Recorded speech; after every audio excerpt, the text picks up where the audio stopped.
ऐसा मानना है कलयुग में सनातन धर्म को आज तक केवल तर्क के आधार पर प्रस्तुत किया जाता था, लेकिन अब प्रत्यक्षम किम प्रमाणम तमाचा मारकर धर्म के बारे में बताया जाता है और अष्ट सिद्धियों के बारे में बताया जाता है। इसीलिए बागेश्वर बालाजी का दरबार अष्ट सिद्ध नौ निधि के असवर दीन। ये श्री हनुमान जी महाराज का प्रताप है कलयुग में। उन्हें पता था कि कलयुग में धर्म का ह्रास होगा, लोग धर्म परिवर्तन करेंगे, तांत्रिकों के चक्कर में, ट्रिकबाजों के चक्कर में पड़ेंगे, शारीरिक शोषण, आर्थिक शोषण, समय का शोषण करवाएंगे और बाद में भगवान नहीं है ऐसा मान करके मर जाएंगे। ऐसे लोगों के साथ अन्याय होगा। इसलिए ऐसे लोगों को ही धर्म से जोड़ने के लिए, उनके मुंह पर तमाचा मारने के लिए, सनातन का झंडा गाड़ने के लिए ही बागेश्वर बालाजी का दिव्य दरबार लगता है। और ये तो 3 पीढ़ी से लग रहा, दादा गुरुजी सन्यासी बाबा लगाते रहे, 3वीं पीढ़ी में आगे को लगो जो कबाड़ी दम लगा रहे हैं। लेकिन हनुमान जी की बड़ी कृपा। और 4थी बात, आपको अपना नाम, अपनी समस्या कहीं पर भी बताने की आवश्यकता नहीं है। हनुमान जी की कृपा में ताकत होगी, आपका नाम, आपके पूजनीय बाप का नाम और आपकी समस्या और उसका कारण और उसका निवारण पर्चे पर लिख कर रख दिया जाएगा। यही कलयुग में हनुमान जी की कृपा का प्रत्यक्ष प्रभाव। और बड़े बड़े बुद्धिमान, अरे भारतीय तो छोड़ो, आदि के लगे हाउ डू यू करवे वाले भी आए जो दिन रात विज्ञान में पड़े रहे। देखो लंदन के बैठे 3 जने बैठे लंदन में, इनको उतनी हिंदी आती नहीं। हम कहते थे घंटी बनी अंगूठा दिखा दिया। बड़े बड़े अंग्रेज पढ़े लिखे हाउ डू यू करने वाले आए, लेकिन जब हमने डेकाडॉन को लगाओ वो भी बोले this is man very powerful. तब हमने कहा I am not powerful but lord Hanuman it's very powerful. कलयुग में ऐसी महिमा किनकी है? बागेश्वर बालाजी। इसलिए भटकना बंद करो, निराश मत हो। गुरुजी हमें मिले नहीं, परेशानी बनो। अरे तुम तो इस एरिया में जब आ जाते हो हम आओ सिग्नल काम करें, तो तुम क्या सोच रहे, क्या अर्जी लेकर आए? हमारा भाई साहब सेट कर लेता है। अच्छा जब, लेकिन देखो अर्जी तो तुम्हारी है, मर्जी हो। हम तो बाबू हैं, बाबू का काम है बस हाथ चलाते रहो, पेशी करते रहो। हम तो वकालत है, जज है ऊपर मंदिर में, तुम हो फरियादी, हम पेशकार। हमारी तो कोई भूमिका नहीं। अब जज जैसा ऑर्डर देगा हम वही ऑर्डर सीट आपको पकड़ा दें। तो भाई तुम्हारे नाम से ये संबंध निकला है, ठीक ठाक चलो, ऐसा ऐसा करो, ये तुम्हारे नाम से वारंट निकला है वरना जेल हो जाए। हम तो पेशकार हैं, हम कोई ईश्वर नहीं है, हम कोई महात्मा भी नहीं है। तुम सोचो कि महात्मा खड़ाऊ हम ईसे पहने किससे? 2 कारण है खड़ाऊ पहनकर। एक तो खड़ाऊ पहनकर कहीं भी जा सकते, दूसरा ब्रह्मचर्य पालन में खड़ाऊ की बड़ी भूमिका होती है।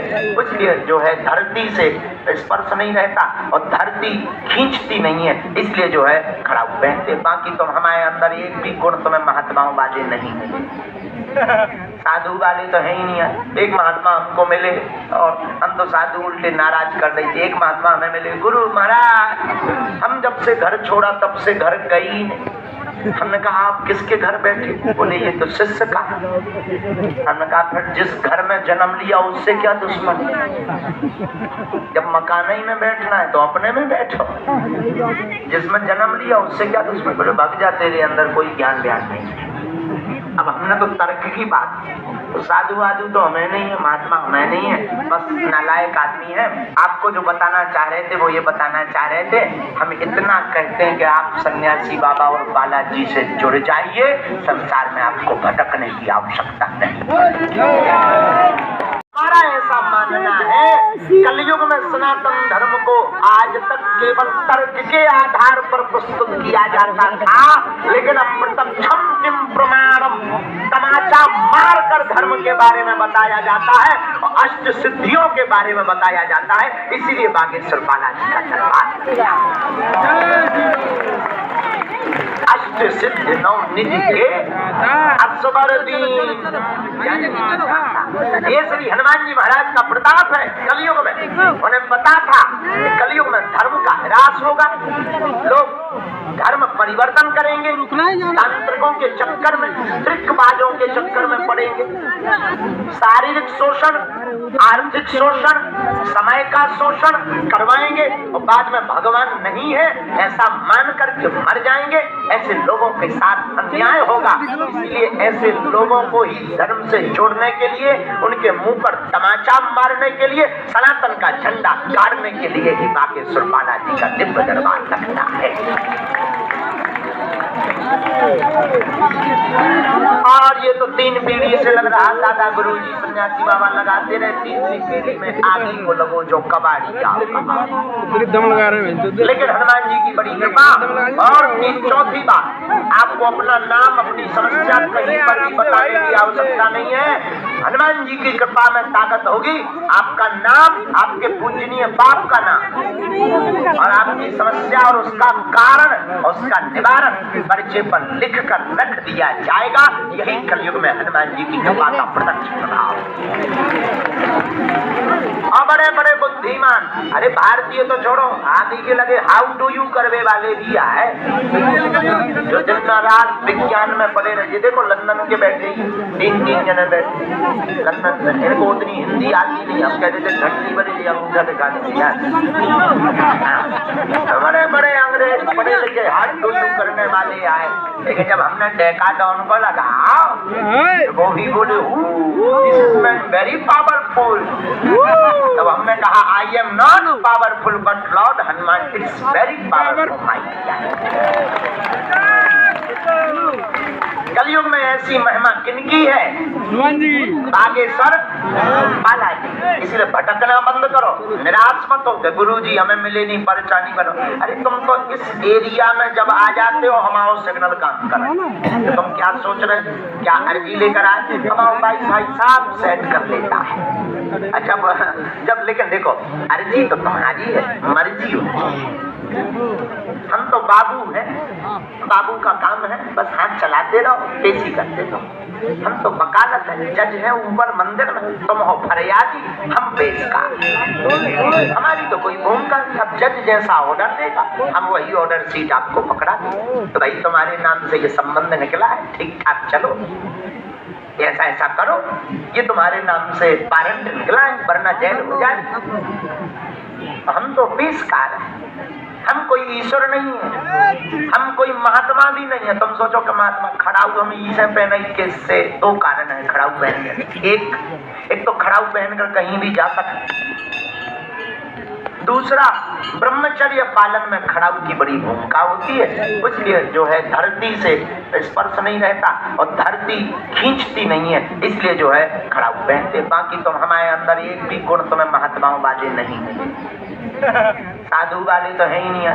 एक महात्मा हमको मिले और हम तो साधु उल्टे नाराज कर रहे थे। एक महात्मा हमें मिले, गुरु महाराज हम जब से घर छोड़ा तब से घर गई नहीं। हमने कहा आप किसके घर बैठे? बोले ये तो शिष्य का। हमने कहा फिर जिस घर में जन्म लिया उससे क्या दुश्मन? जब मकान ही में बैठना है तो अपने में बैठो, जिसमें जन्म लिया उससे क्या दुश्मन? बोले भाग जा, तेरे अंदर कोई ज्ञान व्यान नहीं। अब हमने तो तर्क की बात, तो साधु वाधु तो हमें नहीं है, महात्मा हमें नहीं है, बस नालायक आदमी है। आपको जो बताना चाह रहे थे वो ये बताना चाह रहे थे।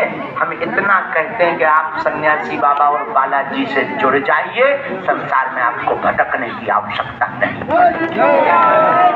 हमारा ऐसा मानना है, कलयुग में सनातन धर्म को आज तक केवल तर्क के आधार पर प्रस्तुत किया जाता था, लेकिन अब प्रत्यक्षम किम प्रमाणम, तमाचा मारकर धर्म के बारे में बताया जाता है और अष्ट सिद्धियों के बारे में बताया जाता है। इसीलिए बागेश्वर बालाजी का दरबार अष्ट अष्ट सिद्धि नौ निधि के असवर दीन।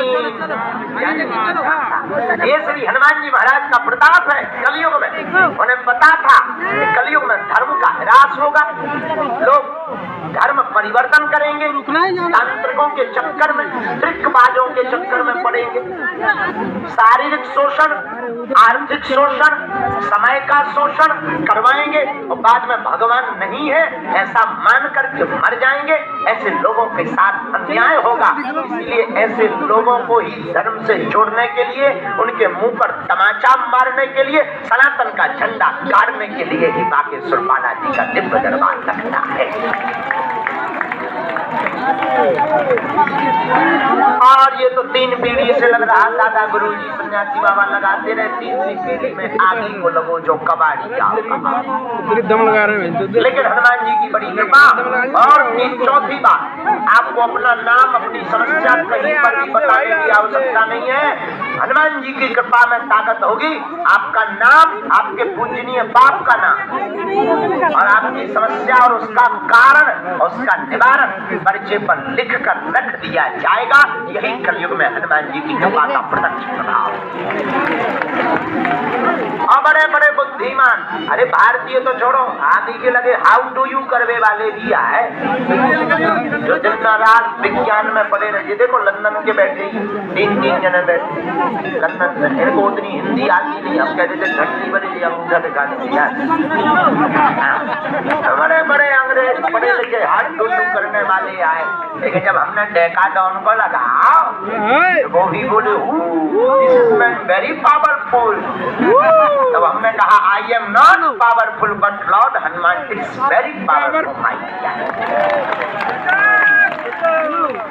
कलयुग में ऐसी महिमा किनकी है? बागेश्वर बालाजी। इसलिए भटकना बंद करो, निराश मत हो। गुरुजी हमें मिले नहीं, परेशानी बनो। अरे तुम तो इस एरिया में जब आ जाते हो हम आओ सिग्नल काम करें, तो तुम क्या सोच रहे हो? क्या अर्जी लेकर आए? हम आओ भाई साहब सेट कर लेता है। अच्छा जब लेकिन देखो अर्जी तो तुम्हारी है, मर्जी हो। हम तो बाबू हैं, बाबू का काम है बस हाथ चलाते रहो, पेशी करते रहो। हम तो वकालत है, जज है ऊपर मंदिर में, तुम हो फरियादी, हम पेशकार। हमारी तो कोई भूमिका नहीं। अब जज जैसा ऑर्डर देगा हम वही ऑर्डर सीट आपको पकड़ा दें। तो भाई तुम्हारे नाम से ये संबंध निकला है, ठीक ठाक चलो, ऐसा ऐसा करो, ये तुम्हारे नाम से वारंट निकला है वरना जेल हो जाए। हम तो पेशकार हैं, हम कोई ईश्वर नहीं है, हम कोई महात्मा भी नहीं है। तुम सोचो कि महात्मा खड़ाऊ हम ईसे पहने के से 2 कारण है खड़ाऊ पहन के। एक तो खड़ाऊ पहनकर कहीं भी जा सकते, दूसरा ब्रह्मचर्य पालन में खड़ाऊ की बड़ी भूमिका होती है। इसलिए जो है धरती से स्पर्श नहीं रहता और धरती खींचती नहीं है, इसलिए जो है खड़ाऊ पहनते। बाकी तो हमारे अंदर एक भी गुण तुम्हें महात्माओं वाले नहीं है, साधु वाले तो है ही नहीं है। एक महात्मा हमको मिले और हम तो साधु उल्टे नाराज कर रहे थे। एक महात्मा हमें मिले, गुरु महाराज हम जब से घर छोड़ा तब से घर गई नहीं। हमने कहा आप किसके घर बैठे? बोले ये तो शिष्य का। हमने कहा फिर जिस घर में जन्म लिया उससे क्या दुश्मन?